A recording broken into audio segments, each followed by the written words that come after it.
ప్రస్తుతం మనం ఒక్కసారి ఫిరాయింపుల గురించి మాట్లాడితే గనుక ఈ ఫిరాయింపులు అనేసి మొత్తం అంతా బీఆర్ఎస్ హయాంలోనే జరిగినాయి. బీఆర్ఎస్ అధికారంలో ఉన్నప్పుడు ఈ టీడీపీ సంబంధించినటువంటి కావచ్చు, కాంగ్రెస్ వాళ్ళని అప్పుడు తీసుకున్నటువంటి సందర్భం ఇప్పుడు ఎందుకు ఇట్లా ఫైట్ చేస్తున్నారని ఒక చర్చ అయితే నడుస్తుంది. ఎందుకు చేస్తున్నామంటే అప్పుడు కాంగ్రెస్ పార్టీ ఎమ్మెల్యేస్ కొంతమంది వచ్చిండ్రు పార్టీలకు, బీఆర్ఎస్ పార్టీకి వచ్చిండ్రు.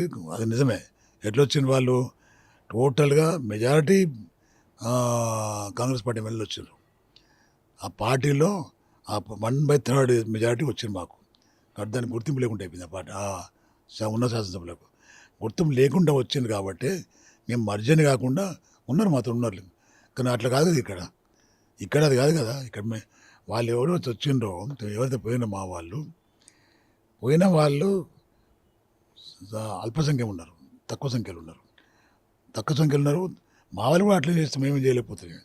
వాళ్ళు చేసింది కాబట్టి ఆ విధంగా వాళ్ళకి ఏం జరగలేదు. న్యాయం అంటే వాళ్ళది మాది పొరపాటు ఏం లేదు. వాళ్ళే వచ్చి అటాచ్మెంట్ అయింది కాబట్టి మేము పొరపాటు చేయలేదు. కానీ ఇప్పుడు వీళ్ళు పొరపాటు చేసిండు, బహిరంగ పొరపాటు. మేము ప్రోత్సహించమని కాదు, మేము ప్రోత్సహిస్తే 10 మంది 20 మంది వస్తుండేవచ్చు. కొంత పల్టాయించింది అప్పుడు. దానికి తోడు ఇదే రేవంత్ రెడ్డి కొంతమంది ఎమ్మెల్సీని లాక్కపోయి, డబ్బులు ఇచ్చి ఎమ్మెల్సీని లాక్కపోయి ప్రభుత్వాన్ని కూల్చేద్దామనే ఆలోచనతో, ఎమ్మెల్సీ ఎలక్షన్లో ఓడిద్దామనే ఆలోచనతో చంద్రబాబు నాయుడు పంపించిన దూతగా వచ్చి పట్టుబడి జైలుకి వెళ్ళినటువంటి వ్యక్తి ఈ వ్యక్తి రేవంత్ రెడ్డి. అలాంటి వ్యక్తుల వల్ల ఎక్కడ మనకు తెలంగాణ వచ్చి ప్రభుత్వం వచ్చి బీఆర్ఎస్ పార్టీ పరిపాలన సక్రమంగా జరుగుతున్న టైంలో చంద్రబాబు నాయుడు మరియు రేవంత్ రెడ్డి కలిసి చేసిన కుట్రలో భాగంగా డిస్టర్బ్ చేద్దాం అనుకున్నారు కాబట్టి డిస్టర్బ్ కాలేదు కాబట్టి కాకుండా ఎవరైతే తెలంగాణ చెందినటువంటి ఎమ్మెల్యేస్ ఉన్నారో వాళ్ళు మా పార్టీకి మద్దతు తెలిపినారు. వాళ్ళు ఎందుకు తెలిపినారు? అరే తెలంగాణ వచ్చిన తర్వాత మళ్ళీ కుట్రలేంది, తెలంగాణలో మా ప్రభుత్వం నడవాలనుకున్నారు కాబట్టి మాకు సపోర్ట్ చేసినప్పుడు వాళ్ళు. ఇప్పుడు ఆ పరిస్థితి లేదు కదా. ఇప్పుడు మాకు వచ్చిన 39 మెంబర్స్ వచ్చిండ్రు. 10 మంది ఎమ్మెల్యే పోవడం వల్ల నీకు వచ్చిన లాభం ఏంది? నీ ప్రభుత్వం నిలబడుతుందా? లేదు కదా. వాళ్ళు లేకుండా నిలబడుతుంది అనేది. కారణం ఏంటి అంటే మాకు బీఆర్ఎస్ వాళ్ళు చేసినప్పుడు మేము చేస్తున్నాం. మేము చేయలేదు, మేము తప్పు చేయలేము. వాళ్ళు అటాచ్మెంట్ అయిన మాకు సపోర్ట్ చేసిన కాబట్టి మేము తీసుకున్నాం. అప్పుడు మనం ఉన్నారు, మాతో పాటు ఉన్నారు. కానీ వీళ్ళు వాళ్ళకి కావాలని తీసుకొని ఎంటర్టైన్ చేసుకుంటూ, వాళ్ళ పదవులు ఇచ్చుకుంటూ, వాళ్ళ ఎలక్షన్లు కంటెస్ట్ చేయించుకుంటూ బహిరంగ అన్యాయం చేస్తుంది కాబట్టి మేము కోర్టుకు వెళ్ళాము. మేము అది విషయం. అంటే ఇప్పుడు ఎట్లా ఉంటుంది పరిస్థితి? వీళ్ళందరూ ఇప్పుడు మళ్ళీ బీఆర్ఎస్లోకి వస్తే కనుక బీఆర్ఎస్ వాళ్ళమే అని చెప్పుకుంటున్నారు. బీఆర్ఎస్ నుంచి ఉన్న ఏదైతే మీ అధ్యక్షులు కావచ్చు వీళ్ళందరూ మా వాళ్ళు కారు బయటకు వెళ్ళిపోయారు, అక్కడే ఉన్నారని చెప్పి మీరు చెప్తున్నారు. వాళ్ళు వచ్చి మళ్ళీ తిరిగి పార్టీలో కలిస్తే ఎట్లా ఉంటుంది? కలుస్తారా? ఏమంటున్నాం అంటే బీఆర్ఎస్ పార్టీ ఎమ్మెల్యే ఉన్నామని చెప్తున్నారు కదా, సిగ్గు లేకుండా. సిగ్గు శరం ఉంటే ఈ 10 మంది ఎమ్మెల్యేలు మా మీటింగ్ రావాలి, సిఎల్పి మీటింగ్, మన బీఆర్ఎస్ పార్టీ మీటింగ్ రావాలా, కూర్చోవాలా. కానీ రాకుండా నువ్వు సీఎం రేవంత్ రెడ్డితో కాంగ్రెస్ పార్టీతో రాసుకుంటూ పోసుకుంటూ తిరుగుతున్నారు కదా, ఎవరు నమ్ముతారు మిమ్మల్ని? దమ్ముంటారండి మరి. ఇప్పుడు లేదు మన పార్టీ ప్రోగ్రామ్స్ ఉన్నాయి, వచ్చుకుంటారు మా దగ్గర ఉండరు, మా మీటింగ్లో పాల్గొనండి, ధైర్యంగా చెప్పండి. మా దగ్గరకు వచ్చి కండువాలు వేసుకుని తిరిగి మా కోసం దొంగలాగా ఎందుకుంటారు మీరు? ఉండదు కదా. కండువాలు వేసుకోవాలి మీరు, మా పార్టీ మీటింగ్ రావాలి మీరు, ప్రజలకు చెప్పాలి, కార్యకర్తలు చెప్పాలి. మీరు కార్యకర్తలను వదిలిపెట్టేసి మీరు కాంగ్రెస్ పార్టీలో చేరితే ఆ పార్టీలో ఓడిపోయినటువంటి వ్యక్తుల కార్యకర్తలు మిమ్మల్ని తంతుంటే సిగ్గు లేకుండా ఆ పార్టీలో ఉంటూ తగదు నమ్మని మీరుంటే మీ సిగ్గు మీకు పోతుంది. మీకు అక్కడ వెళ్ళినా మీకు ఏం గౌరవం ఉందని.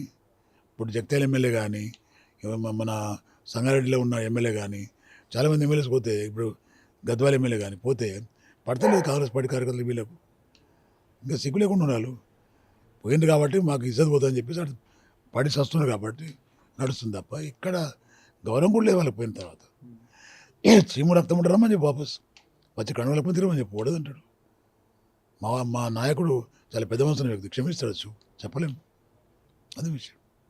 ఇప్పుడు బీఆర్ఎస్ చాలా మట్టుకు అసలు కొన్ని స్థానాల్లో పోటీ చేయలేదు. ఏదైతే మనం గతంలో చూసుకుంటే ఎమ్మెల్సీ కావచ్చు చాలా ఎన్నికల్లో పోటీ చేయలేదు. ప్రస్తుతం మళ్ళీ ఈ ఏదైతే గ్రామ పంచాయతీలో ఒక మంచి స్థానంలాగా కనిపిస్తూ ఉంది. మరి ఎట్లా అనొచ్చు? ఒక దశలో బీఆర్ఎస్ పని అయిపోయిందని చెప్పి చాలా మాట్లాడారు. మరి గ్రామ పంచాయతీ ఎన్నికలు చూస్తే 2వ స్థానంలో ఉన్నారు. మంచి స్థానాలు అనుకోవచ్చు. ఎట్లా ఉండబోతుంది దీని పరిస్థితి? ఎట్లా ఉండబోతుంది అంటే ప్రజలు బేరీజ్ వేసుకుంటున్నారు. బీఆర్ఎస్ పార్టీ హయాంలో ఏం జరిగింది, ప్రజలకు న్యాయం ఏ విధంగా జరిగింది, అభివృద్ధి ఏ విధంగా జరిగింది, రైతాంగానికి ఏ విధంగా అభివృద్ధి చేసిండ్రు, ఇతర అన్ని కులాల వాళ్ళకి ఏం చేసిండ్రు అనేది ప్రజలకు అర్థమవుతుంది. ఏవైతే పెద్ద పెద్ద మాటలు చెప్పి మోసం చేసిండు రేవంత్ రెడ్డి, ఆ మోసం మాటలు నమ్మి కేసీఆర్ కంటే ఇంకా ఎక్కువ చేస్తారేమని మోసపోయి ప్రజలు ఓటేసిన తర్వాత 2 ఏళ్ళు గడుస్తున్నా ఏ ఒక్క స్కీమ్ కూడా 100% అమలు చేస్తున్నాడు. బోనస్ కానీ, రైతు బంధు కానీ, రైతు బీమా కానీ, కళ్యాణ లక్ష్మి వంతుల గోల్డ్ కానీ, అదేవిధంగా 2000 నాకు 4000 చేస్తా అనే విషయం కానీ, ప్రతి ఆడకూతురు 2000 ఇస్తున్న పెన్షన్ కానీ, అదేవిధంగా మన చదువుకున్న అమ్మాయిలకు స్కూటీలు కానీ, నిరుద్యోగ వృత్తి ఇస్తా అని చెప్పి ఎన్ని చేయాలని విద్యా పథకం పెట్టి దానికి ఒక బాండ్ ఇస్తా అని చెప్పి పడ్డమైన ఆ వాగ్దానాలు చేసినప్పుడు మోసపోయిండ్రు. వీళ్ళు ఒకటి కూడా లేదు. ఆ తర్వాత డెవలప్మెంట్ కూడా చూసిన వాళ్ళు. ఈ వ్యక్తి వచ్చిన తర్వాత 2 ఏళ్ళు గడుస్తున్నా వాళ్ళ ఎమ్మెల్యేస్ ఉన్నా ఎక్కడున్నా డెవలప్మెంట్ శూన్యం. డెవలప్మెంట్ లేదు, పాడు లేదు. మళ్ళా ప్రజలకు బీఆర్ఎస్ పార్టీ జ్ఞాపకం వస్తుంది. బీఆర్ఎస్ పార్టీ తప్ప ఏ పార్టీ మాకు సేవ చేయదనే ఉద్దేశంతో ఇవాళ మన పార్టీ మా బీఆర్ఎస్ పార్టీకి వేస్తున్నాం ఓట్లు. బీఆర్ఎస్ పార్టీ బలపరిచినటువంటి సర్పంచ్లను గెలిపిస్తున్నారు. దీనిలో ఇంకా 50% ఎక్కువ మేము గెలుస్తున్నాం. కానీ ఎమ్మెల్యేస్ ఉన్నటువంటి ప్లేస్లలో బెదిరించి అదిరించి మీకు ఇండ్లు రావని, ఇందిరం ఇండ్లు రావని, మీకు పెన్షన్లు ఖతం చేస్తామని చెప్పేసి, మీకు ఇది రాదు అది రాదు అని చెప్పడం వల్ల కొంత భయపడి పేదవాళ్ళు ఓటు వేసిండొచ్చు. ఒకవేళ రేపు పొద్దున ఇంకో 2 ఏళ్ళు అయితే, ఇంకో 1 ఇయర్ అయితే ఈ భయం కూడా మొత్తం పోతుంది. వాళ్ళు ఏం చేసినట్టు పాడు కాదు. అందుకని మేము పెరుగుతున్నాం. మన ప్రజల్లో పార్టీ క్యాడర్ కూడా గట్టుకుంది. మాకు బీఆర్ఎస్ పార్టీ క్యాడర్ గట్టుకుంది. టైం వస్తే మొత్తం మేము మళ్ళీ గెలుస్తాం. మేము వచ్చే ఏదైతే జడ్పీ ఎన్నికలు, ఈ ఎంపీటీకి సంబంధించిన ఎన్నికలు ఉన్నాయి, ఆ ఎన్నికల్లో బీఆర్ఎస్ ప్రభావం మరింత దూకుడుగా ఉంటుందంటారా? మరి ఎట్లా ఉండబోతుంది? 100%. ఎందుకంటే ఇవాళ మేము గుర్తులు లేకున్నా కండవాలు వేసుకుని పోతే ఇంత ఆదరిస్తుంది మాకు. రేపు గుర్తులు ఉంటాయి. ప్రజలు ఏదో వెయిట్ చేస్తున్నారు కూడా. కారు గుర్తుందా అని అడుగుతున్నారు కొంతమంది ముసలోళ్ళు. కారు గుర్తుందా అని అడుగుతున్నారు. కదా ఇది గుర్తులేదు పార్టీ కాదు, ఇండిపెండెంట్ ఉంటాం మేము, గుర్తులు ఈ మా పార్టీ గుర్తులు ఉండవి, ఇండిపెండెంట్ అని చెప్తే వాళ్ళు మా కండవాలు చూసి ఓట్లేసి మా వాళ్ళకు. రేపు కండవాలు ఉంటాయి, పార్టీ గుర్తులు ఉంటాయి కాబట్టి తప్పకుండా ఇంతకంటే ఎక్కువ మేడతో గెలుస్తుంది మేము. తెలంగాణలో ఇప్పటి నుంచి బీఆర్ఎస్ ప్రభంజనం కొనసాగిస్తారంటారా?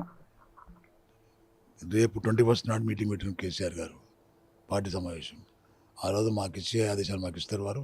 తప్పకుండా వచ్చే ఎంపీటీసీ, జడ్పీటీసీ, ఎంపీపీ ఎలక్షన్లలో 100% మా విజయం సాధిస్తాం మేము. ప్రజలు కూడా రెడీగా ఉన్నారు. Thank you.